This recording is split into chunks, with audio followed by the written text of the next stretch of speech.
Mwami Imana, izina ryawe rihabwe icyubahiro. Uri Imana yo kubaha kandi uri Imana yo kwizerwa. Umugaragu wawe ndahagurutse muri uyu mwanya, nyemera unkoresha iby'ubutwari kandi wihesha icyubahiro. Iri jambo zani ubwoko bwawe, nyemerera data ryomora imitima yabwo kandi rigira aho ribuhagarika. Izina ryawe rihabwe icyubahiro ku bwaryo rero, ntaba ari njye ahubwo aba ari wowe Kristo. Amen. Yesu nashimwe cyane inshuti umusaraba wa Kristo. Nitwa Revera Pasteur Nsaguyamiyeri, inshuti yanyu, nkuzaniye ubutumwa burimo intego igambiriye kugira ngo ube wakwikosora niba ari aho wabogamye gatoya cyangwa se niba ari aho utari kugenda neza, wikosore kubera ko iki gihe tugezemo, iminsi tugezemo niyo kwitegura Imana, niyo kwitegura ku mugeni akitegura, kubera yuko turi mu isi dufashe igihe mu ntambara, kuko ntawe uzi igihe azatahira, nta n'ugize igihe umukwe azazira. Ni ngombwa ko rero ku muntu wamenye Yesu Kristo umwami n'umukiza agomba guhora yiteguye mu buzima bwe. Ni ngombwa yuko umuntu uri mu gaciro mu buzima bw'amaraso ya Yesu Kristo, abyawe bwa kabiri n'umwana w'Imana, agomba guhora yiteguye. Muri make, umugeni wamaze gukobwa, umugeni wamaze gukobwa, umugeni wabonye fiance, ahora afite uko agomba kwitwara, ahora yigengesereye. Hari amakipe yitandukanya nayo, hari ingeso mbi agomba kuvamo, kubera ko aba ari intoranywa. Mu yandi magambo, aba yiteguye umukwe. Haleluya. Uzana ijambo riri muri Daniyeli igice cya mbere, turahera ku murongo wa 8. Maze Daniyeli agambirira mu mutima we kutaziyandurisha ibyo kurya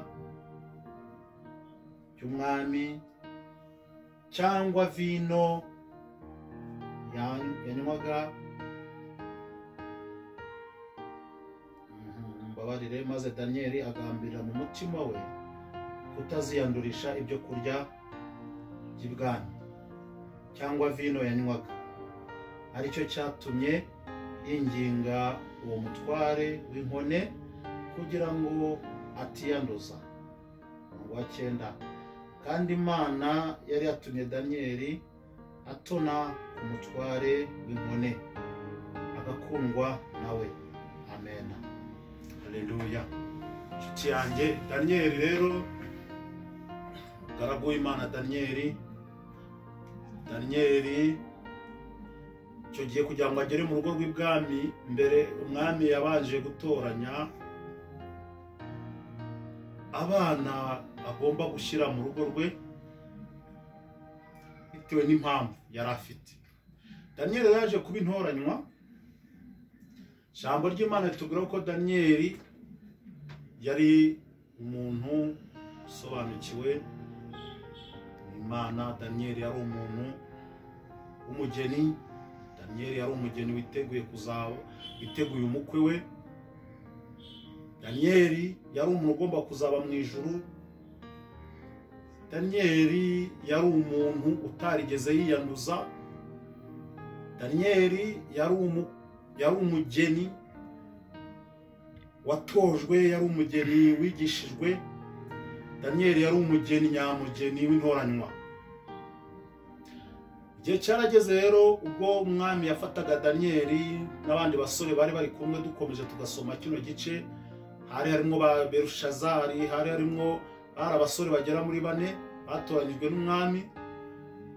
None ba ngombwa ko babashyira mu rugo rw'ibwami kugira ngo barye neza, bamere neza, bamwe kuri vino y'umwami, umwami azababyaza umusaruro w'icyo yaragendereye. Haleluya. Imana dufashe cyane. Daniyeli rero kuko yari umugeni wisobanukiwe kandi umugeni ushaka kuzashimisha, agahesha agaciro umukwe we, ndagira ngo umwuka w'Imana dufashe ahantu muhumve neza cyane. Daniyeli yagenze neza cyane, ntigeze ashiturwa n'iyo vino asanze ku meza y'umwami. Daniyeli ntabwo yigeze atandukira ibyo kurya by'iwabo, mbese abantu bari baramuteguye nk'umugeni, ibyo bari baramenyereje kurya, ibyo bari baramwigishije kurya, ibyo bari baramureresheje. Daniyeli ntabwo yigeze abyirengagiza ngo ashiturwe nuko yabonye ibyo kurya by'ubwami, ngo ashiturwe nuko yabonye iyo vino y'umwami, ngo ashiturwe nuko agiye kurira ku meza y'umwami, ibintu mbese bitari bisanzwe Daniel yari abonye. Ibyo bintu niyo mpamvu Daniel atigeze abishitukirwa nabyo. Daniel yari yasobanukiwe uwo ari we. Daniel yari azi ko ari umukwe. Daniel yari azi ko ari umugeni. Daniel yari azi ko afite umukwe umutegereje ashaka guhesha icyubahiro. Daniel rero yabwiye uwari ushinzwe kumugaburira, aramubwira ati niba bishoboka mukomeje ngo asoma kino gice muzanire imboga n'ibishyimbo. Haleluya. Daniel impamvu yasabye imboga n'ibishyimbo nuko ari wo muco yari yaratojwemo. Imboga n'ibishyimbo icyo bishatse kuvuga ahangaha byari ibiryo bigize bite bihesha icyubahiro umugeni. Ni uburyo mbese yari yaratojwe. Aho ibiryo twabigereranya n'imico y'iki y'umuntu w'umukristo. Ahangaha ibiryo n'imboga turabigereranya n'ibyo umukristo agomba kurya. Umukristo nyamukristo, umwana w'Imana, agomba kurya isengesho niryo riri hejuru ya byose, nibyo biryo agomba kurya. Umukristo ibiryo byo agomba kurya, agomba kurya ibiryo by'amagambo ayunguruye, amagambo ayunguruye. Ahangaha tugiye mu mwuka, ntabwo ibiryo ari ibiryo bisanzwe, ibishyimbo bisanzwe, ntabwo ari imboga zisanzwe, ahubwo ni ibiryo bigomba gutunga umuntu w'umukristo, ni ibiryo bigomba gutunga ubugingo, ni ibiryo bigomba gutunga umugeni wa Kristo, kugira ngo Kristo ubwo azaramuka aje ari we mukwe azasange ufite uko uhagaze, kugira ngo ubwo umukwe azatunguka mu bicu azasange utaragira utararwara za ndwara zitewe n'iki n'imivuduko y'amaraso bitewe no kurya, bitewe n'ibyo wariye bidaturutse kuki mu isezerano, bitewe n'ibyo wariye utatojwe. Ibyo nabigeranya n'iki, nuvuga ngo niba utaratandukiriye ku cy'Umwami Imana gushakaho. Haleluya. Umwami Imana dufashe cyane. Ibyo kurya rero ahangaha Daniel twagereranya n'ibishyimbo yavuze n'imboga yavuga ahangaha ni amasengesho. Haleluya. Ni ugusoma ijambo ry'Imana, ni ukugenda uko Imana ishaka, ni ugusenga mu ntambwe, ugasenga mu bigeragezo byose bije byose ugasenga. Ibiryo by'umukristo, ibiryo by'umwana w'Imana, ibiryo by'umugeni nta kindi ni ugusenga, ni ugusoma ijambo ry'Imana. Ibyo umukristo amaze kurya agasenga mu kuri no mu mwuka, akarya agasoma ijambo ry'Imana, arabyibuha. Haleluya. Aho ijambo ratubwira ngo Daniel, dukomeje iki gice tukagisoma, nubwo byari bimeze bityo Daniel akiyiririye ibishyimbo n'intuza n'imboga, Daniel igihe cyarageze arabyibuha cyane, amera neza cyane. Haleluya. Nshuti yanjye, umukristo wamaze gusoma ijambo ry'Imana, umukristo wasenze mu kibazo, mu ntambara, umukristo wasenze mu bisubizo, umukristo uri mu bihe byiza agasenga, umukristo uri mu bihe bibi agasenga, ibihe byose agahora asenga, yaba ari mu gihe cyiza, yaba ari mu gihe kibi agahora asenga,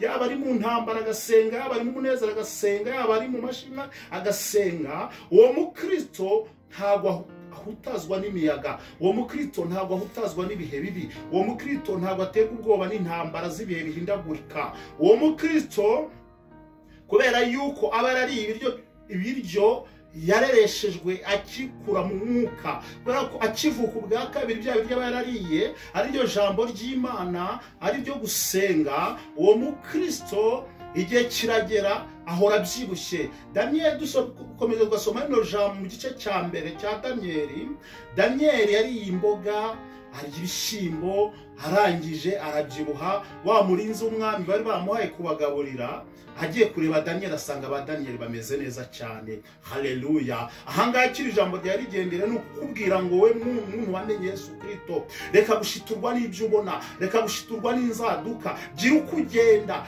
gira ibyo kurya urya, gira ibyo kunywa unywa, ndagira ngo mwongere nsubiremo ibyo kurya ntabwo ari ibisanzwe ibiryo turya bitunga umubiri. Ahangaha turi mu buryo bw'umwuka, turavuga ibitunga umwuka, turavuga ibitunga ubugingo, turavuga ibitunga uyu mwuka, ubugingo buzaboneka mu ijuru, ubugingo buzaboneka imbere y'Imana. Nshuti yanjye, menya ngo ibyo kurya bigukwiriye mu Kristo ni ugusenga, ni ugusoma ijambo ry'Imana, intambara ziza usenga, mu byishimo usenga, mu munezero usenga usoma ijambo ry'Imana. Mu Kristo utari gusoma ijambo ry'Imana, mu Kristo uri kwitwaza ibiri kwaduka, ibyorezo ntibizashira mu isi, intambara ntizashira mu isi, ibibazo ntibizashira mu isi. Wowe urindiriye gusenga ibintu byabaye byiza, wowe urindiriye gusoma ijambo ibintu byabaye byiza, ntabwo bizakunda. Turi mu isi, turi mu minsi y'imperuka. Daniel ahangaha yaje mu gihe minsi y'imperuka. Umukristo urindiriye kuzasenga ibintu ari amahoro,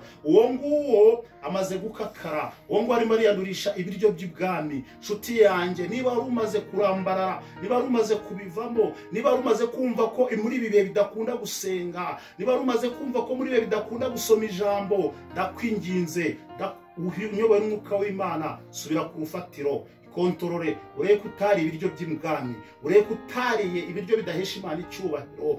Ibiryo bidahesha Imana icyubahiro ni amaganya y'isi, ibiryo bidahesha Imana icyubahiro ni ukwiganyira, ibiryo bidahesha Imana icyubahiro ni ugusinda amaganya y'isi. Kandi itsinzi ituma utaheranwa n'amaganya y'isi nta yindi ni ukutiyandurisha ibiryo by'ibwami. Kutiyandurisha ibiryo by'ibwami rero ni ugusenga mu kibazo, mu byishimo ugasenga, mu ntambara ugasenga, mu bikugo ugasenga, wahaza ugasenga, ushonje ugasenga, uhaza ugasenga. Niyo nzira nta yindi ibasha gutuma mu Kristo uhora utoshye, ukamera neza, ukahora witeguye nk'umugeni wa Kristo. Ubwo Kristo yaza gutunguye, ubwo Kristo yaza gutunguye agasanga uhagaze bwuma. Ese nshuti yanjye, iyi minsi muri ibihe bya coronavirus, muri izi ntambara tunyuzemo, muri ibihe by'ibyorezo, muri ubu buzima burimo gukomerana benshi, uhagaze ute? Ese umukwe aje yagutwara? Ese umukwe agutunguye akaza gutwara umugeni yakujyana? Nshuti yanjye, irinde kwiyandurisha ibiryo by'ibwami. Uhereye none usaba Imana Uwiteka imbabazi, bikontorore, urebe ko niba umukwe aje yakujyana. Wirinde kwiyandurisha ibiryo by'ibwami. Niba yandurisha ibiryo by'ubwami, usaba Uwiteka Imana imbabazi, usubire ku rufatiro, wihagarare nk'umugeni, umenye ko uri umugeni wa Kristo, wikontorere buri munsi amanywa n'ijoro. Nta izindi mbaraga, nta uzakura imbaraga zo kwikontorora, ni ugusenga, ni ugusoma ijambo, n'ibyo biryo, n'izo mboga, n'ibyo bishyimbo. Ahangaha Daniel yavuze, kandi Daniel amaze kubirya, ibyo biryo byatumye bahagarara neza, baratohagira cyane kurusha abari izo nyama z'umwami, kurusha n'abari izo vino z'umwami. Nshuti yanjye, ukimara kuyoborwa n'iri jambo, ugahagarara mu iri jambo, ukagumya ugasenga, ukizera Imana, ukiringira Imana, nta kizatuma utabyibuha mu minsi mibi, nta kizatuma utabyibuha mu ntambara, nta kizatuma utanezeza Imana. Ubwo umukwe azaza azasanga uhagaze neza. Nshuti yanjye, ikosore, wikontorore. Kandi nawe niba ubona ko nawe ukiri muri iri jambo, komera, tera umugongo, wiguca intege, tumbire umusaraba wa Kristo, wizeye Uwiteka Imana. Mwami Imana abane namwe. Shalom, I love you.